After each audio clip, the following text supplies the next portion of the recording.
Hello, आज चाहिँ हामी दुप्चेश्वर महादेवको दर्शन गर्न नुवाकोट गयौँ। हामी दिदीबहिनी हामी धेरैजनाहरू। अनि त्यहाँ चाहिँ हामीले धेरै लाइन लाग्नु परेन, किनभने हामी छिटै गएको थियौँ त।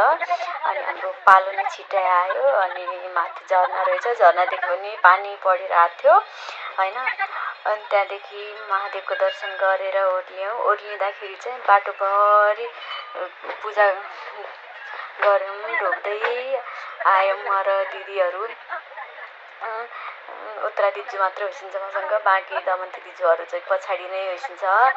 अनि यहाँदेखि हामी ढोक्दै पूजा गर्दै माथिदेखि पानी पनि पानी भन्दा झर्ना थियो नि त। अनि झर्नादेखि पानी पनि चुहिरहेको थियो।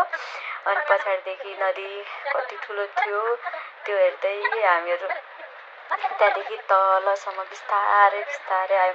पर्याङ थियो नि त, अनि चप्पल पनि थिएन डरले।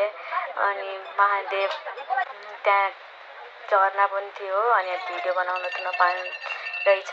अनि मैले चाहिँ लुकेर बनाएको, नबनाउनु भन्दै हुनुहुन्थ्यो क्या गार्ड दिदीले। अनि त्यहाँदेखि हामीले धुपबत्ती बाल्ने चाहिँ तल ओर्लिँदाखेरि चाहिँ तल रहेछ बेसमा। अनि त्यहाँदेखि तल आएर हामीले नदीमा गएर खुब नुहायौँ, इन्जोय गऱ्यौँ। अनि भन्छन् नि गङ्गामा नुहाउँदा डुब्की लाउनुपर्छ भनेर। अनि त्यही भएर मैले पनि एक दुईचोटि चाहिँ डुब्की लाएँ।